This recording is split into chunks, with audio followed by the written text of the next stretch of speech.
सबसे पहले मैं अपने सभी मित्रों को थैंक यू कहना चाहता हूं जो कल मैसेज किया, लोगों ने फ़ोन किया और लोगों ने जिस बात पर बड़ी सहमति जताई। कुछ मेरे मित्रों ने अपने अपने तर्क भी रखे मुझे फ़ोन करके, बड़ा अच्छा लगा।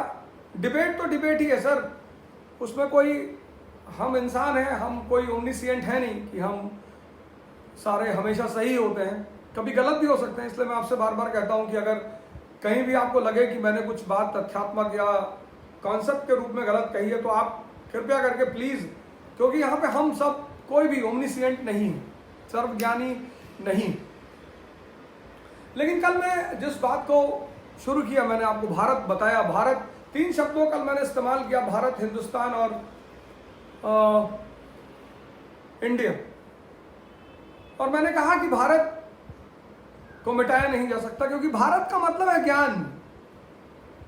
इसलिए भारत में जो धर्म है, जैसे एक धर्म है ब्राह्मण धर्म, तो ब्राह्मण धर्म को सनातन धर्म कहा गया। भारत का जो धर्म है वो सनातन धर्म है, सनातन, जिसका कोई फाउंडर ही नहीं है, जिसका कोई आदि ग्रंथ ही नहीं है। इस्लाम के फाउंडर है मोहम्मद साहब, उनका ग्रंथ है कुरान। ईसाइयत के फाउंडर हैं जीसस क्राइस्ट, उनका ग्रंथ है बाइबल। सिखिज्म के फाउंडर हैं गुरु नानक, उनका ग्रंथ है आदि ग्रंथ। ये जो धर्म भारत में है इसका कोई फाउंडर ही नहीं है, क्योंकि ज्ञान कहीं से भी मिले। भारत का मतलब ज्ञान, वो स्कूल वाला नहीं, अपने स्वरूप का, जिसको बुद्धिज्म ने निर्वाण कहा, जिसको महावीर ने कैवल्य कहा, जिसको सनातन धर्म ने मोक्ष कहा, परम ज्ञान। इसलिए भारत को तो मिटाया ही नहीं जा सकता, संभव ही नहीं है, प्रश्न ही नहीं है। भारत का मतलब ज्ञान, और जो भी यहां आएगा, इसलिए भारत में हर आदमी वेलकम था। आपको जब अपनी ताकत पर बड़ा भरोसा होता है तो आप किसी को भी आने देते हो कि आओ, जहां तुमको टेस्ट कराएंगे तुम हमारा ही गाना गाओगे। 500 साल मुसलमान शासकों ने शासन किया हिंदुस्तान में, 1200, 600, 1707। अगर हम कुछ अपवादों को छोड़ें तो ठीक है, कहने के लिए इस्लामिक स्टेट था, लेकिन सबने भारत के रीति रिवाज से ही शासन किया। एग्जाम्पल देता हूं मैं आपको, अलाउद्दीन खिलजी का पद्मावत मूवी आई थी, बड़ा उस पर हो हल्ला मचा था, और यह है कि मुसलमानों ने ऐसा किया, मुसलमानों ने वैसा किया। भारत की संस्कृति के हिसाब से ही शासन किया। फिर वही किताब है विपिन चंद्रा, सतीश चंद्रा, एनसीईआरटी, ये गवर्नमेंट ऑफ इंडिया की किताब है सर, और कांग्रेस के टाइम में प्रिंट हुई है। Page number 107। अलाउद्दीन को इतना बोला जाता है, in a formal sense the state was Islamic. Formal sense, formal कहने को राज्य जो है वो इस्लामिक था, but the sultans had to supplement the Muslim law by framing their own regulations, जिसको हम जबावित कहते थे। वो अपने खुद के कानून बनाते थे। वो अरब का कानून यहां नहीं चल सकता था sir. Alauddin Khilji told the leading qazi of the city, पढ़िएगा सर, तीसरा पैराग्राफ है। Alauddin Khilji told the leading qazi of the city that he did not know what was lawful or unlawful, but framed laws according to the needs of the state. वो बयाना के काजी से कहता है अलाउद्दीन खिलजी कि मुझे नहीं पता शरीयत में क्या लिखा है, कानून क्या और क्या कानून नहीं है, जो राज्य की आवश्यकता है मैं उस हिसाब से नियम बनाता हूं। This is why the historian Barani refused to consider the state in India as truly Islamic. ये जो लोग मध्यकाल पर कहते हैं कि मध्यकाल विदेशियों का शासन का काल था, हम गुलाम थे, कोई गुलाम नहीं थे। बर्नी वो खुद ही कहता है कि मैं नहीं मानता इस्लामिक स्टेट है, वो उसको जहानदारी कहता है कि दुनिया के हिसाब से शासन, शरीयत तो मानी ही नहीं जाती थी। अलाउद्दीन खिलजी, वहीं लिखा है sir, This is why the historian Barney refused to consider the state in India as truly Islamic, but one based on worldly or secular considerations. Bracket में लिखा जहानदारी। कौन कहता है कि मेडिवल पीरियड में मुसलमानों के गुलाम थे यहाँ के हिंदू? हाँ ठीक है, एक आध शासक अपवाद रहे हैं जिन्होंने इस्लामिक कानून को लागू करने की कोशिश की, लेकिन सब मारे गए। फिरोज शाह तुगलक को देखिए, उसकी अपनी मजबूरी थी। खैर, फिरोज शाह तुगलक की तो अपनी मजबूरी थी, वो बेचारा इतना चारों तरफ परेशानियों से घिरा था, उसे एक वर्ग का सपोर्ट चाहिए ही चाहिए था। लेकिन फिरोज शाह तुगलक के बाद सल्तनत खत्म। सर, इस देश में कोई एक धारा चल ही नहीं सकती भारत में। और भारत का मतलब ज्ञान, भारत का मतलब हिंदू नहीं। हर वो आदमी जो ज्ञान की तलाश में है वो भारत की तलाश में है। तभी तो हमारा राष्ट्रगान कहता है, भारत भाग्य विधाता। ये जो दुनिया का भविष्य है ना, वो भारत से ही है। वो जो गजवा-ए हिंद आप सुनते हो, वो यहीं से होगा।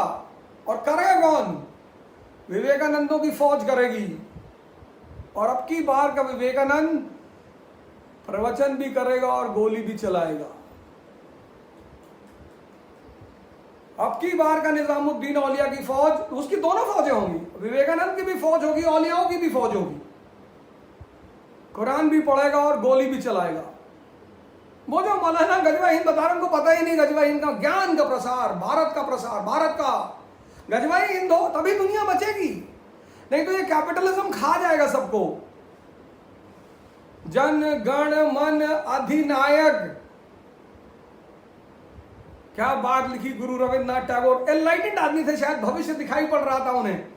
इसलिए जो भी भारत का राष्ट्रगीत गाता है वो दुनिया के भले की कामना करता है।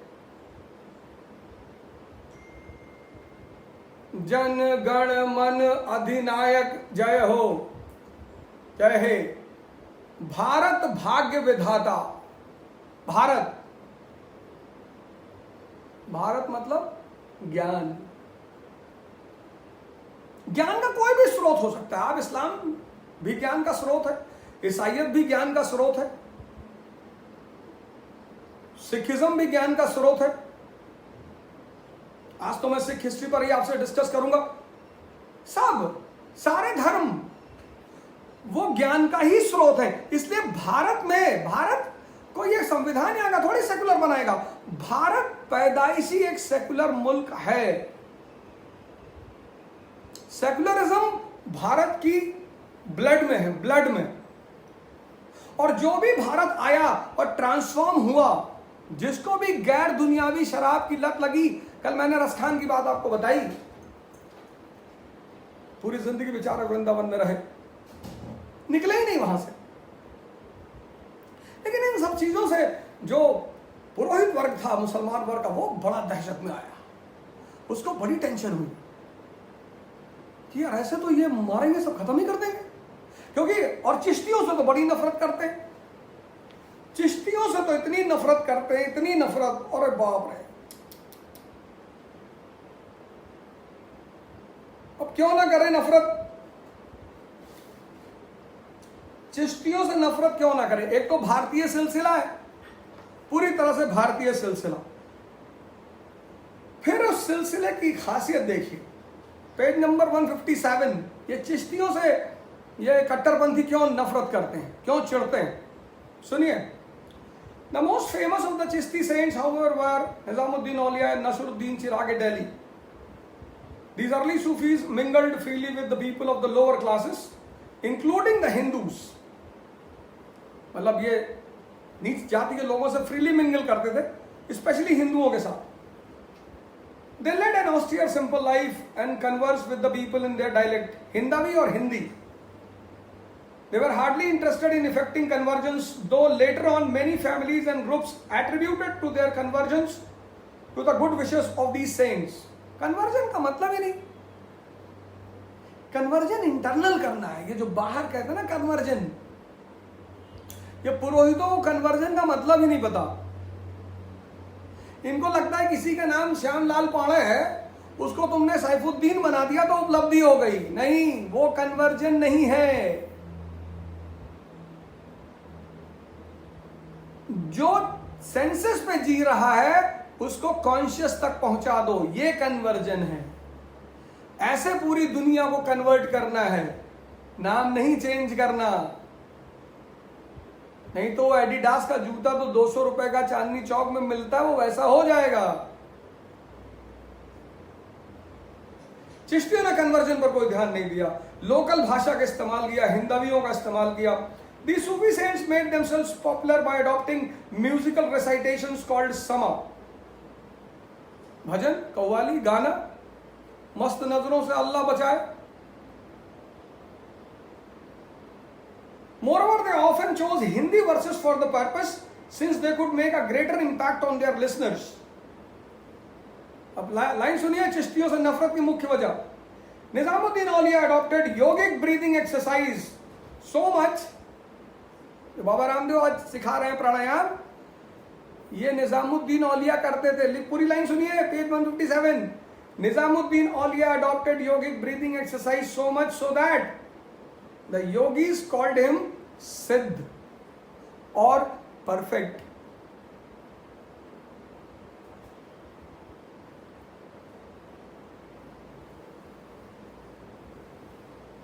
भारत ज्ञान का देश है, भारत धर्म का देश थोड़ी है। यहां कन्वर्जन किया जाता है, रियल कन्वर्जन। तो फिर डॉक्टर अंबेडकर को बुद्ध धर्म का वर्ण क्यों करना पड़ा? हिंदू वहाबियों की वजह से। तो फिर डॉक्टर अंबेडकर को बुद्धिज्म का वर्ण क्यों करना पड़ा? अगर भारत ज्ञान का देश है तो उन्हें सनातन धर्म में ही रहना चाहिए था। बिल्कुल, बुद्ध धर्म का वर्ण क्यों किया?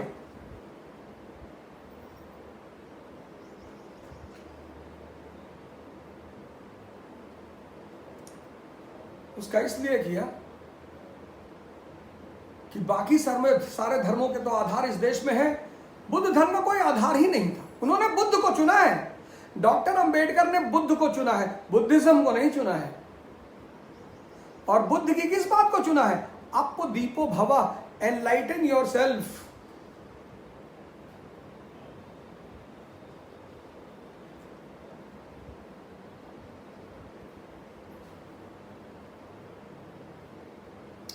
भारत कन्वर्जन कराओ, रसखान की तरह कराओ कि पागल हो जाए आदमी, नशे में आ जाए, एकदम दीवानगी। भारत का अस्तित्व कभी नहीं मिटेगा और आने वाली सदी अब भारत की ही है।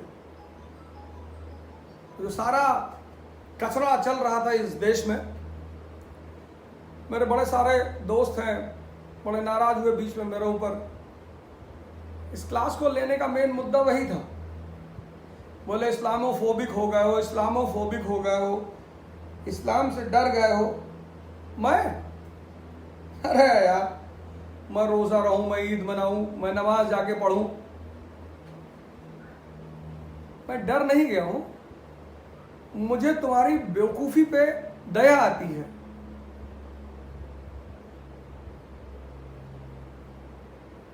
उठाओ इन सारी बातों को, आओ बैठो, बताओ।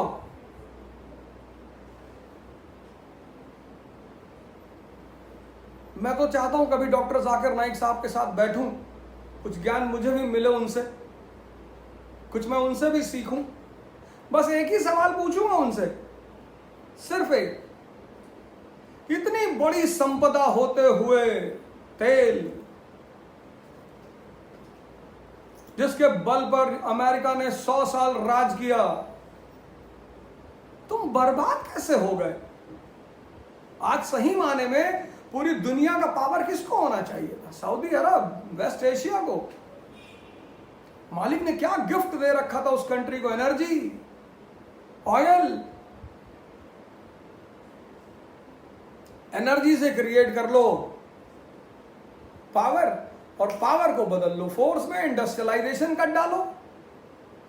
आज पूरी दुनिया सामान कहां से खरीद रही होती? वेस्ट एशिया से। आज हवाई जहाज कहां से खरीदा जाता है? वेस्ट एशिया से।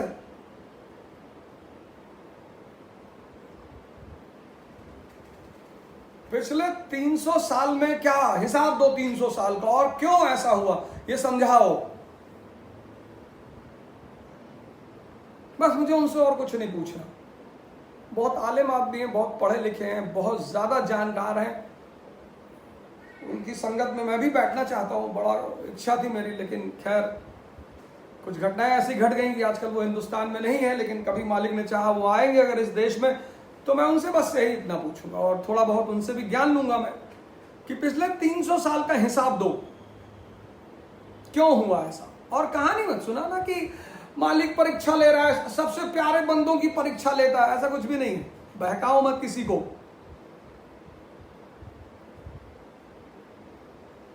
हिंदू बहकाए जाते हैं कि तुम्हारे पुराने जन्म, पूर्व जन्म का पाप है। वो बेचारा चुपचाप बैठा रहता है, पूर्व जन्म में जाने का कोई तरीका ही नहीं। और हिंदू मुसलमान बेचारा इसलिए बैठा है कि उससे कहते हैं कि अल्लाह जो है अपने प्यारे बंदों की, जिसको वो प्यार करता है उसकी परीक्षा लेता है। तुम्हारे अब्बा तुमको बहुत मानते हैं और सुबह उठ के 10 डंडा मार दे पहले, कहते हैं हम तुमको बहुत प्यार करते हैं इसलिए डेली पीटते हैं। उल्टे सीधे तर्क मत लगाओ। आने वाली जो सदी है वो भारत की है। कल मैंने आपको बताया अरब के विद्वान हैं इब्न अरबी, एक उनकी धारा है। इब्न अरबी, मलिक मोहम्मद जैसी, अब्दुल वाहिद बिलग्रामी, रसखान और दाराशिको, और दाराशिको के बाद जो लाइन आती है वो पहुंचती है हमारे प्रेसिडेंट कलाम साहब। पेपर बेचते बेचते प्रेसिडेंट हो गए। संतों के साथ बैठते थे, ध्यान करते थे, कुरान पढ़ना कभी नहीं छोड़ी, इस्लाम कभी नहीं छोड़ा, फेथ कभी नहीं छोड़ा, क्योंकि वो कन्वर्ट होना चाहते थे, वो सेंसस से चेतना की तरफ बढ़ना चाहते थे, इंटरनल ट्रांसफॉर्मेशन करना चाहते। क्या फल मिला उन्हें? कभी गौर किया आपने?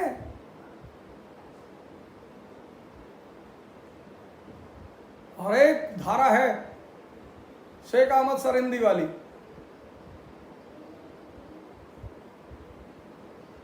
उस धारा का इस्तेमाल किया अंग्रेजों ने। इन्होंने हमारा इतिहास ऐसा लिखा कि हिंदू मुसलमान, इन्होंने इस बीच की धारा को गायब कर दिया। सर ये एनसीईआरटीयां बहुत अच्छी लिखी गई। मैं भारत सरकार की बड़ी तारीफ करता हूं, मैं नेहरू जी के विजन की बड़ी तारीफ करता हूं कि उन्होंने इस तरह का साहित्य, इस तरह का इतिहास लिखवाया जिससे किसी के बीच बैरभाव ना पैदा हो।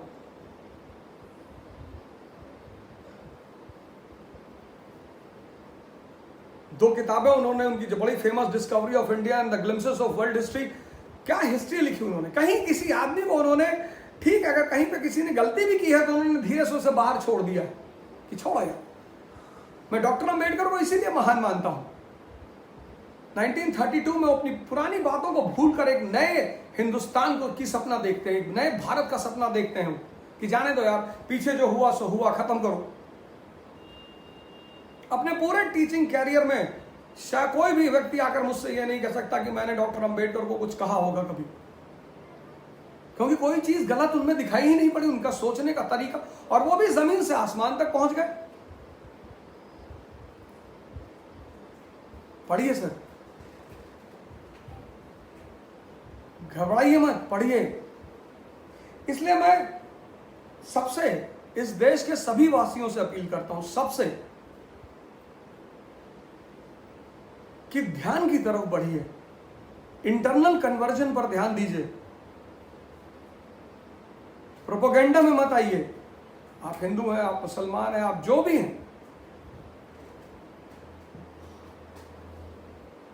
आप जो भी, एक सदगुरु की तलाश करिए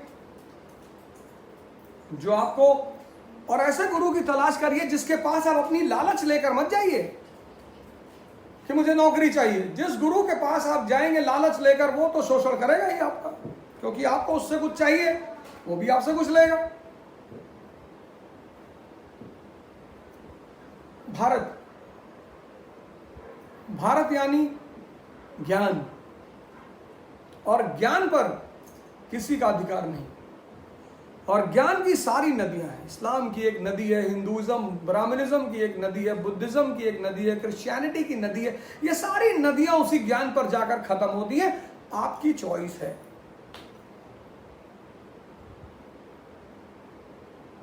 आपकी चॉइस है, आप किस नदी में बहना चाहते हैं, आपकी चॉइस है। सारी नदियां ज्ञान की हैं, सारी। इसमें तो खैर कोई दो राय नहीं, इसमें तो मैं बिल्कुल, इसमें तो मतलब कोई दो मत है ही नहीं। ये सारी नदियां ज्ञान की हैं और ये सारी नदियां अंततः परमात्मा तक ही पहुंचती हैं। वो आपकी चॉइस है, वो आपका मानना है।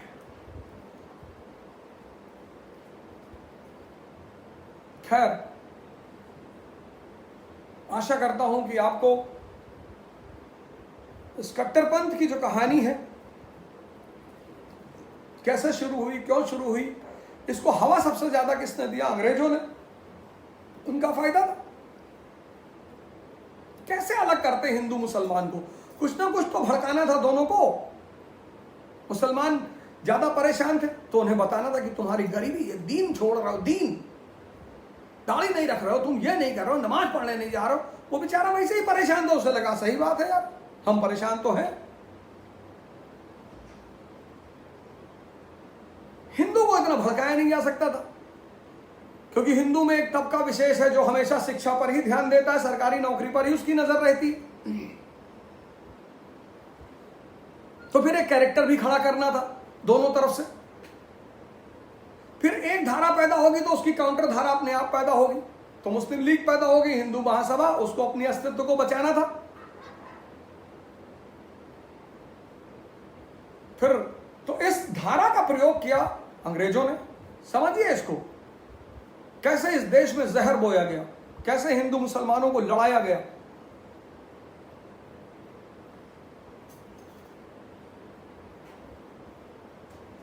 फिर हमारे देश के राजनेता, ये अपराधी राजनेता, इनके हाथ में तो ये बहुत बड़ा अस्त्र आ गया। ये बहुत बढ़िया, हिंदुओं का वोट तुम ले लो, मुसलमानों का हम ले लें, और ये सारी धाराएं बढ़ती चली गई। फिर पाकिस्तान को इस विचारधारा से बड़ा राहत मिली कि बहुत बढ़िया, धर्म के आड़ में अपना एजेंडा पूरा करो। जब किसी और देश के कल्चर को किसी दूसरे देश में इंपोज करोगे तो वहां हलचल मचेगी, उसको देखकर बेचैनी होगी, वो एलियन लगेगा आपको। एक मानसिक रिफ्ट पैदा होगी, दो ग्रुप को भड़काना बड़ा आसान होगा। और इस पर किसी एक को अगर कोई भी आदमी और अगर हम विरोध करते हैं इस बात का, कट्टरपंथ का, तो फिर हमें बताया जाता है कि इस्लामिक फोबिक हो। हम भी तो अरब के विद्वान का समर्थन करते हैं, इब्न अरबी का करते हैं, आप भी करो। कितनी बढ़िया बात कर रहा है, अल्लाह एक है, सब उसी की संतान है, उसमें क्या बुराई है? और जब तुम कहोगे कि नहीं, भगवान एक नहीं है और सब उसकी संतान नहीं है, फिर यार हिंदू मुसलमान भाई भाई का कॉन्सेप्ट ही कहां खड़ा होगा? फिर तो गंगा जमुना तहजीब की रीढ़ ही टूट जाएगी।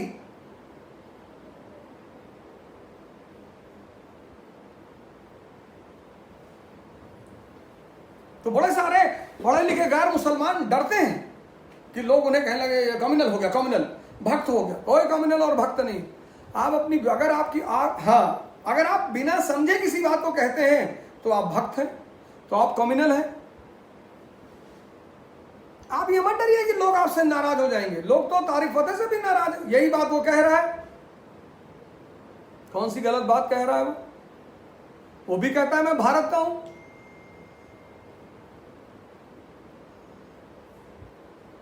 और भारत का भविष्य है। जन गण मन अधिनायक। भारत अभी 10 साल बड़ा तमाशा होगा, 2030 तक बहुत तमाशा। अभी तो बस शुरुआत है, कोरोना और ये इकोनॉमिक क्राइसिस। अभी तो इकोनॉमी पूरी तरह बैठेगी। एक बार बड़ी मारामारी होगी इस देश के सड़कों पर, सिविल वॉर हो सकता है, बड़े बड़े दंगे हो सकते हैं। सर बहुत खतरनाक समय आने वाला है। वॉर होगा कंट्रीज के बीच में, एक बड़ा वॉर भी हो सकता है, पता नहीं वर्ल्ड वॉर होगा कि नहीं होगा, लेकिन बहुत बड़ा वॉर हो सकता है, उसके बिना रिकंस्ट्रक्शन होगा ही नहीं, विनाश तो होना ही है सर। लेकिन विनाश के बाद का जो समय है, जैसे जर्मनी का विनाश हुआ तो एक नई जर्मनी का जन्म हुआ।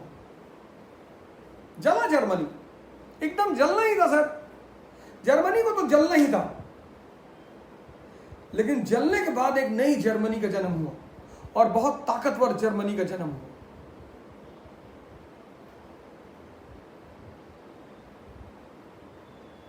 और भारत ही भाग्य विधाता होगा। अब भारत में जो धाराएं पैदा हुई, सिखिज्म, थोड़ा सा कहानी मैं आपको उसकी बता दूं। गुरु नानक मतलब बड़े संतों की धारा में बड़े अजीब टाइप के संत हैं। अजीब इन द सेंस कि संसारी भी हैं, सन्यासी भी हैं। एक सफल सन्यासी, एक सफल संसारी। और उन्होंने जो धारा शुरू की, सिख, कि तुम आजीवन सीखते रहोगे, बड़ी प्यारी धारा। उन्होंने देखा कि हिंदू भी अहंकारी हो गया, मुसलमान भी अहंकारी हो गया, तो उन्होंने एक धारा सिख कि बेटा तुमको अहंकार ना पैदा होने पाए, तुमको हमेशा ये फील होता रहे कि तुम स्टूडेंट हो और स्टूडेंट किसी से भी सीख सकता है। तभी तो कहा, जात पात पूछे न कोई, हरि का भजे सो हरि का होई।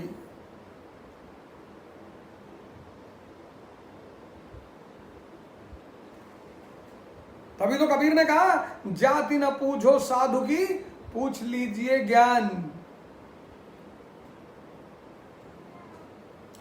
चला लो सिर्फ कोचिंग हिंदू टीचरों की, चला लो कोचिंग सिर्फ मुस्लिम टीचरों की। बहुत धर्म को मानते हो, बहुत कट्टरपंथी हो, कसम खा लो कि किसी भी अपने धर्म के अलावा किसी टीचर से पढ़ने नहीं जाऊंगा, अपने जात के अलावा किसी टीचर से पढ़ने नहीं जाऊंगा। लेकिन तब तो पाखंडी हो, जहां फायदा मिलेगा वहां जाके बैठ जाओगे।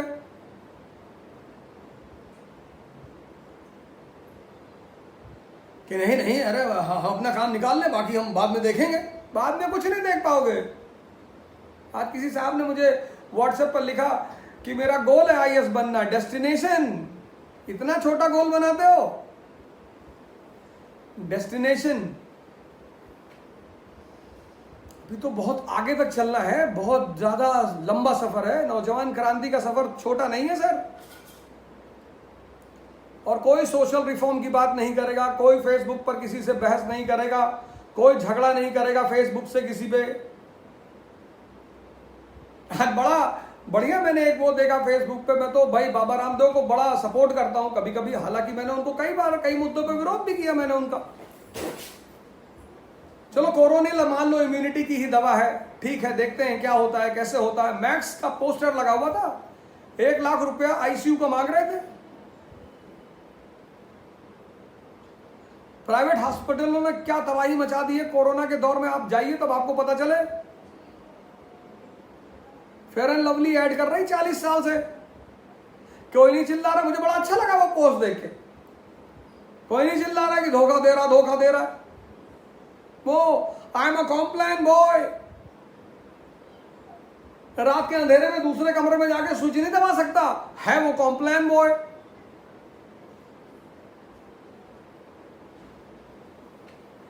ट्राई तो करो यार।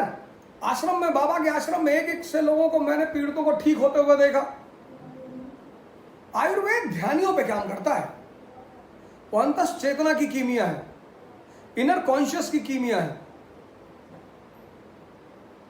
तो बाबा नानक बड़े अजीब टाइप के फकीर हैं और बादशाह भी, दोनों है। सच्चा बादशाह, बाबा नानक को आप सच्चा बादशाह भी कह सकते हैं, बाबा नानक को आप फकीर भी कह सकते हैं। शिष्य उन्होंने कहा, शिष्य, सरदार तो बाद में पैदा हुए। शिष्य, उनका जो मेन उद्देश्य है वो है शिष्य, कि तुम अहम मत पालना। अभी सिखों ने बड़ा, मैं बड़ा सिखों को बड़ा अप्रिशिएट करता हूँ, सिखिज्म को बड़ा अप्रिशिएट करता हूँ। अभी किसी मेरे सिख भाई ने पोस्ट डाला कि हमने पूरी दुनिया को खाना खिलाया। तुमने, वो खिला रहा है वो, अहंकार मत पालो, वरना जो हाल हिंदू मुसलमानों का हुआ वही तुम्हारा भी होगा। अहंकार मत पालो। हाँ, तुम्हारी महानता यह है कि तुम कमाकर उसका हिस्सा उसे देते हो, पूरी दुनिया को खिलाते हो, बिना जाति और धर्म में डिस्क्रिमिनेशन किए। ये तुम्हारी महानता है, इसको मैं एक्सेप्ट करता हूं। लेकिन अहंकार मत पालो कि पूरी दुनिया में सिख खाना खिला रहे हैं। सिख कौन होते खाना खिलाने वाले? वो तो तुम्हें दे रहा है क्योंकि तुम सुलझे हुए हो, तुम्हें अभी भी रास्ते की पकड़ है, अभी तुम पटरी से उतरे नहीं हो।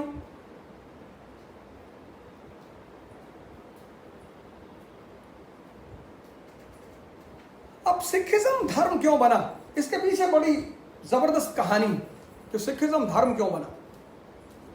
1469 टाइमलाइन हिस्ट्री में बहुत इंपॉर्टेंट होती है, याद रखिएगा, क्योंकि टाइमलाइन जो है वो आपको इवेंट को कनेक्ट करने में मदद करती है। 1929 क्यों याद रखें?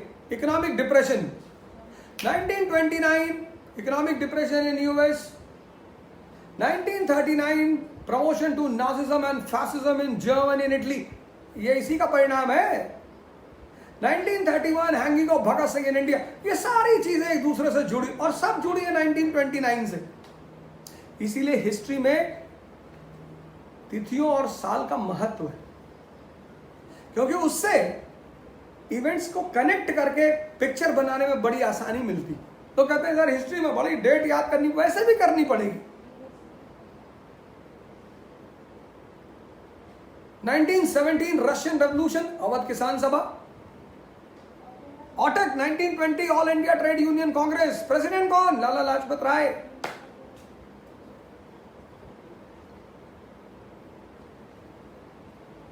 फोर्टीन 1469 में बाबा गुरु नानक का जन्म हुआ।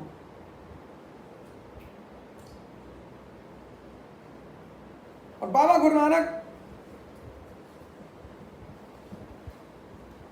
दैवीय आशीर्वाद शुरू से उनको ऊपर था।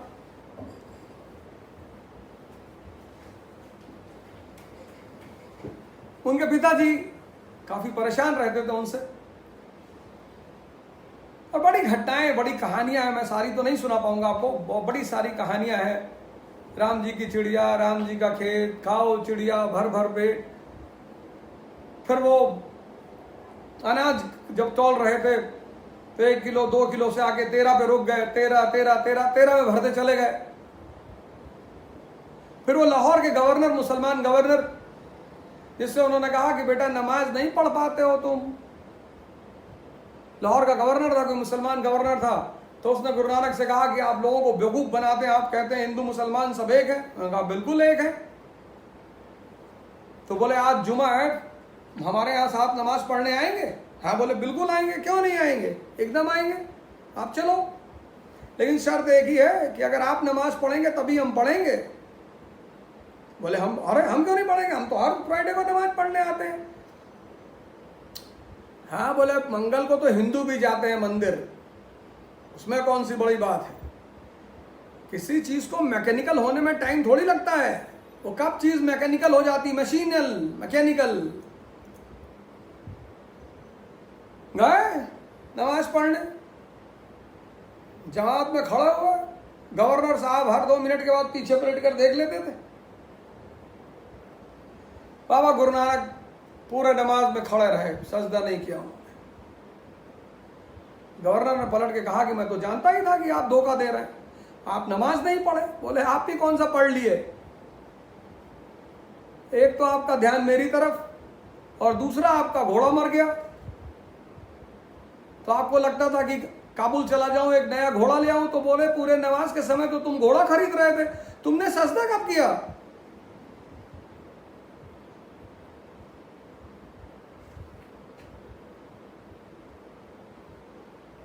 ये है संत।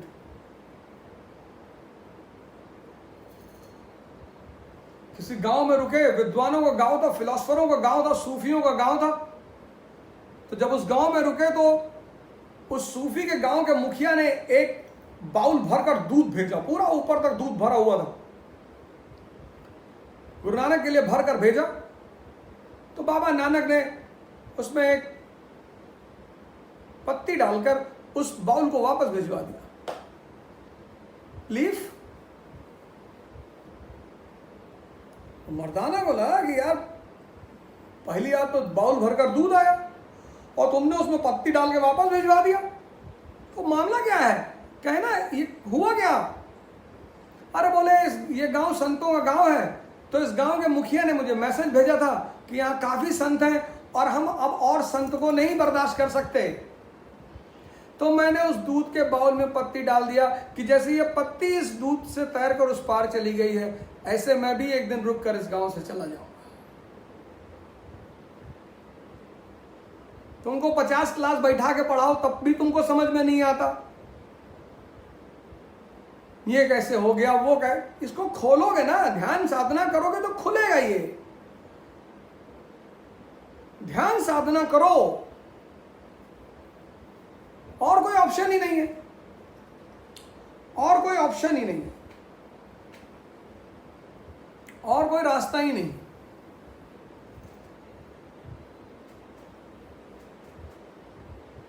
तो बाबा गुरु नानक ने एक ओंकार सतनाम, फिर उन्होंने कहा बस उसके तू ही है और तेरा हुक्म।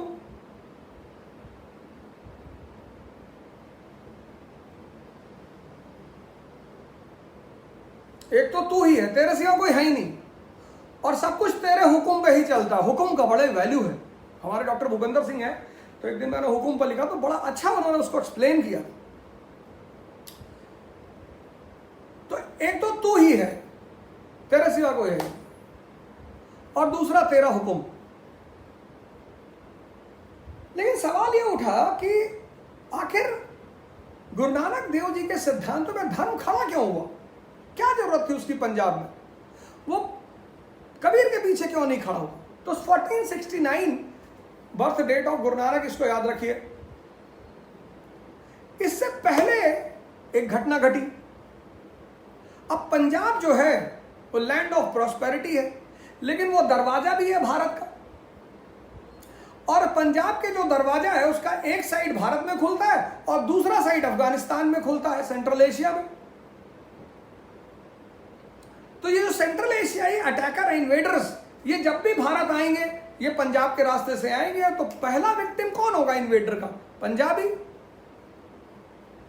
तो जब भी दिल्ली कमजोर पड़ेगी पंजाबी लुटेगा, पंजाबी मारा जाएगा, क्योंकि जैसे ही दिल्ली कमजोर पड़ेगी ये मध्य एशियाई तुरंत भारत की तरफ भागेंगे लूटने के लिए, और पहले लूटेंगे पंजाबी।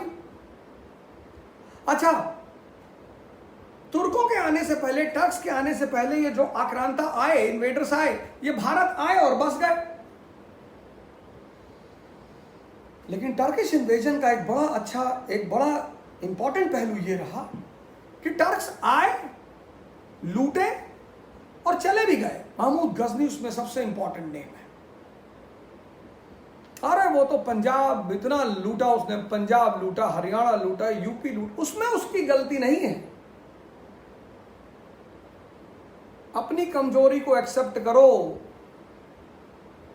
तुम कमजोर हो, तुमको कोई भी मारेगा। आज एक साहब मुझे फोन करके कहे कि मेरा एक दोस्त है एसपी है, मैं उससे मिलने गया था, वो मुझसे मिला ही नहीं। हमने कहा तुम क्या करते हो? कहीं मैं पान की दुकान चलाता हूं। मैंने कहा अच्छा हुआ मारा नहीं उसने तुम्हें, क्यों मिलने गए हो? क्या जरूरत है मिलने की? लोग तुमसे मिलने हैं, तुम क्यों जाते हो मिलने? मिलना है साधु संतों से मिलो, फकीरों से मिलो, जिनसे कुछ मिले तुम्हें, जिससे कुछ फायदा हो। इनसे मिलकर क्या फायदा होगा तुम्हें? बहुत अच्छा आदमी होगा तो एक कप चाय पिला देगा, एक बिस्किट खिला देगा, जाओ भाई। हमने कहा अच्छा हो उसने मारा नहीं।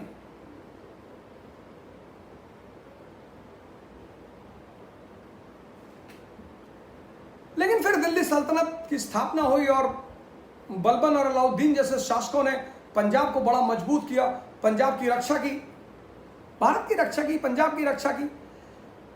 लेकिन फिरोज शाह तुगलक के बाद जब दिल्ली सल्तनत का पतन हुआ तो पंजाब एक बार फिर खतरे में पड़ा और 1398 तैमूर लेम, अब दोनों ईयर इंपॉर्टेंट है। 1398 तैमूर लेम भारत में एंटर करता है। दरवाजा पंजाब। लूटा कौन गया? पंजाबी। लूटे गए, मारे गए, काटे गए। तो अब इनमें एक चेतना आई कि बॉस, हमें अपने आप को ताकतवर बनाना है, हमें अपने आप को मजबूत करना है। कैसे? उसका ग्राउंड तैयार किया बाबा नानक ने। हम सब शिष्य हैं उसके। सब डिस्क्रिमिनेशन खत्म, जातिवाद खत्म, जितनी भी डिवीजन करने वाली ताकतें सब खत्म। एक ओंकार सतनाम, एक तू ही है और सब तेरी संतानें हैं। फिर गुरु अंगद आ गए, उन्होंने लिपि दे दी, वो एक आइडेंटिटी हो गई। तो बाबा नानक ने दिया शिष्यत्व का सिद्धांत, द थ्योरी ऑफ डिसाइपलशिप। बाबा अंगद ने दिया लिपि,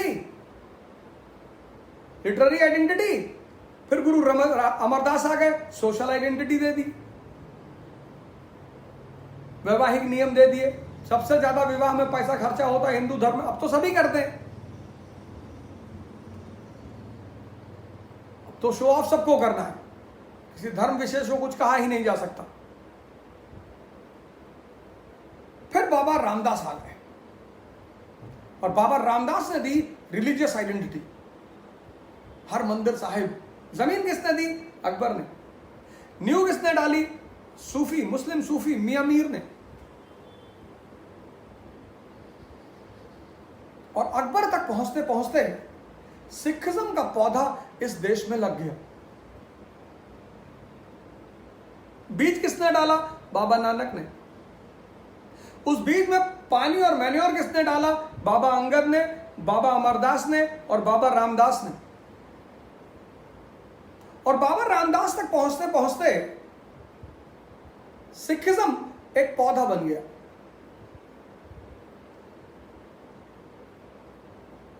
पौधा। अब सिखिज्म पंजाब को मजबूत कर रहा था, सामाजिक स्तर पर, धार्मिक स्तर पर। और बाबा रामदास के बाद आए बाबा अर्जुन देव। और दिल्ली जब भी कमजोर होगी तो पंजाबी पीटे जाएंगे, क्योंकि सेंट्रल एशिया से लुटेरे आएंगे अंदर। और अकबर के अंतिम काल में अकबर और उसके बेटे के बीच में झगड़ा हो गया, जहांगीर के बीच में। और जहांगीर का चरित्र, सिखिज्म का इंपैक्ट सबसे ज्यादा इंफोसिस किस पे है? कंडक्ट और कैरेक्टर पे। हमारा एक दोस्त है हरपाल सिंह बग्गा, दमन सिंह बग्गा है ना, ऐसे आदमी है बिल्कुल, हरपाल सिंह बग्गा। कहलूला फरमाते रहते हैं वो, उनको जो है मैं कहता रहता हूं, आप समझ नहीं पाते किसी बात को। है तो बड़ा पैसे वाले आदमी, मैं उनका विरोध नहीं करता, बड़ा 200-400 करोड़ रुपए कमा के रखे हैं। गोंडा में कहीं बैठे होंगे, सुन रहे होंगे तो बड़ा मुस्कुरा रहे होंगे। हमसे पूछते हैं कि तुमको आता क्या है? तो मैंने कहा कि हमको नहीं आता, वो तो ठीक है, लेकिन तुम पैसे तैयार रखा करो। बड़ा वो मतलब बड़ा हो गया था, पंडित तुम जिंदा हो हमारी वजह से। मैंने कहा जी भैया, पैसा रखे। पैसे के मामले में थोड़ा सा है कि पैसा नहीं है मेरे पास, जब देखो तब पैसा मांगते रहते हो। खैर, तो बाबा सिखिज्म का जो मेन इंपैक्ट है, मेन एम्फेसिस है, वो है कंडक्ट और कैरेक्टर। कल शायद मैंने आपसे कहा था कि गुरु नानक देव जी ने कहा, गुरु तो सारे लोग कहते हैं, गुरु के बिना, भारत तो गुरु का ही देश है ना। एक वो आदमी जो गंगा को गंगोत्री से, गंगा सागर से वापस लाएगा गंगा तक। ध्यान जो है बहुत बड़ी साधना है, और वो गुरु के अंडर में ही हो सकती है। इसलिए मैंने आपसे बार बार कहा कि ये जो पश्चिम के विचारक हैं और पश्चिम बिजनेसमैन हैं, इंटेलेक्चुअल्स हैं, सदगुरु पे बड़ा अटैक किया इन लोगों ने। लेकिन Sadhguru is very smart man, enlightened and smart. Barkha Dutt ji ने पूछा कि मैं तो भगवान को नहीं मानती, हम क्यों माने भगवान को? और भगवान के बारे गुरु को क्यों माने। बड़ा जबरदस्त उन्होंने कहा कि हम बाबाओं को क्यों माने। तो बोले वो आप जीपीएस यूज करती तो उसमें एक अननोन महिला आपको रास्ता बताती है कि अब लेफ्ट मुड़िए, अब राइट मुड़िए, बताती है, आप मानती हैं? बोले हाँ मानते हैं। बोले क्यों? बोले जब आप अननोन टेरेन में होते हैं तो किसी जानकार आदमी का सहारा लेना पड़ता है। बरखा दत्त जी ने उस बात को बड़े प्यार से उन्होंने एक्सेप्ट किया, माना। हालांकि मुस्कुराई, बड़ी दुख वाली मुस्कुराहट उनके चेहरे पे आई कि बाबा ने तो पलट दिया, सारा केस ही उठा के पलट दिया। कुछ वर्ग है हिंदुस्तान में जिसको हिंदुस्तान की संस्कृति की बेइज्जती कराकर जो उनको तारीफ मिलती है बाहर, you are a rational man. जो गधे हैं ना कुछ प्रचंड इस कंट्री के, इनको अपनी बेइज्जती, जब ये अपनी बेइज्जती करते हैं तो उनको बाहर के वो जो अंग्रेज हैं, कैपिटलिस्ट, जो बाहर इनके चच्चा बैठे हुए हैं, वो इनको बड़ा वो करते हैं, you are rational man, you are well educated person. तो इनको बड़ा अच्छा लगता है कि हम अंग्रेजों ने हमको रैशनल कहा है, शासन भी किया है, मारा भी है तुमको जूते से, तो उन्हें पता है कुत्ते को पुचकारा कैसे जाता है, तो वो करते हैं, ऐसे ऐसे करते हैं, वो आज भी करते हैं। तुम्हारी रैशनैलिटी की डिग्री तुम किसी दूसरे से क्यों लेते हो? तुमको विवेकानंद नहीं दिखाई पड़ते? अमेरिका जाकर पूरी अमेरिका को सजदा करा देते हैं। अरे जो गलत है उसको गलत कहो, पूरी संस्कृति को। गुरुओं को गाली देते हो तुम, संतों को गाली देते हो, तर्क रखो, किसी बात का अपोज करो, गाली क्यों देते हो?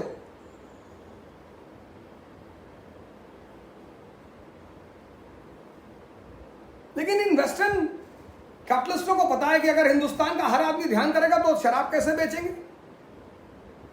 उन्होंने देखा कि अवध ओझा तो बहुत पीता था यार, इसने तो छोड़ दिया, घाटा हो गया मेरा। और ऐसे अवध ओझा जैसे अगर 50,000 लोगों ने ये कांड कर डाला तो ये तो जॉनी वॉकर की कंपनी ही बैठ जाएगी। अवध ओझा से बड़ा घबराए हो कि नहीं नहीं नहीं, ये कैसे हो गया? वो तुम तो एक एक बोतल पी जाते थे जी, तो छोड़े कैसे? वो गुरुओं ने बड़ी वाली बोतल पकड़ा दी। तो मैं 800 पे चल रहा था, उन्होंने रोल्स रॉयस दे दी, अब मैं उस पे चलता हूं, पीना मैंने आज भी नहीं छोड़ा। गाली मत दो अपनी संस्कृति को, अपने कल्चर को। पढ़ो पढ़ो, नहीं पढ़ पा रहे हो, हम बता रहे हैं किताब।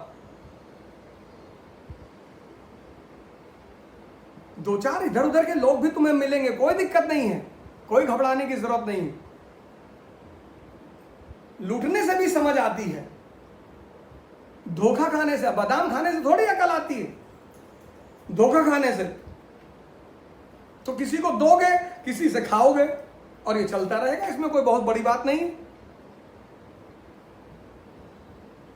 तो हमारे देश में है कुछ लोग जिनको आप क्रिटिसाइज करिए, आप बताइए कि ये बात आपकी गलत है, मैं भगवान को नहीं मानता, बहुत अच्छी बात, वेरी गुड, आपकी तारीफ, आपको नोबेल प्राइज दिलाया जाएगा, आप भगवान को नहीं मानते। लेकिन आप भगवान को नहीं मानते, इसका मतलब ये नहीं कि जो लोग मानते हैं उनको आप गाली देंगे।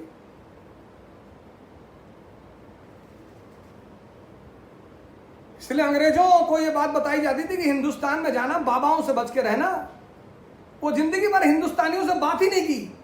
अगर वो ये काम ना करते, टोटल आइसोलेशन, तो वो हिंदुस्तान छोड़ के जाते ही नहीं, ये भी यहीं रह जाते।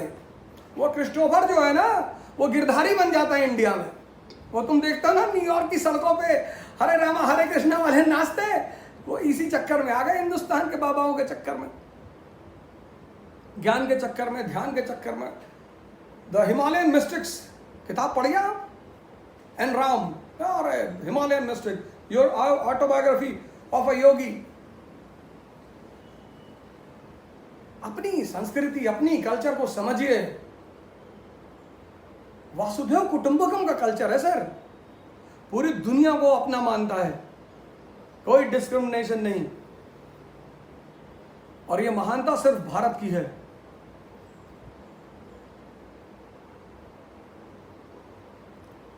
तो सिखिज्म का जो सबसे ज्यादा इंपैक्ट है, सबसे ज्यादा एम्फोसिस है, वो है कंडक्ट पर और कैरेक्टर पर। जहांगीर के पास दोनों नहीं था, ना कंडक्ट था ना कैरेक्टर था। तो गुरु अर्जुन देव को लगा कि बॉस इसके पास तो दोनों चीज नहीं है, ये तो बैठा देगा दिल्ली को, और दिल्ली अगर बैठी तो हम पिटेंगे पंजाबी। तो बाबा अर्जुन देव ने उसके बेटे को बैकअप किया, खुसरो को। मान सिंह उसके मामा थे। जहांगीर बाबा से नाराज भी चल रहा था कुछ मुद्दों पे। एक तो बाबा ने अपने आप को सच्चा बादशाह कहना शुरू कर दिया था, और दूसरा बाबा 1/10 इनकम ऑफ देयर फॉलोअर्स जो होती थी वो कंपलसरी कर दी थी बाबा ने। अब डोनेशन कंपलसरी नहीं हो सकती, डोनेशन कंपलसरी नहीं हो सकती।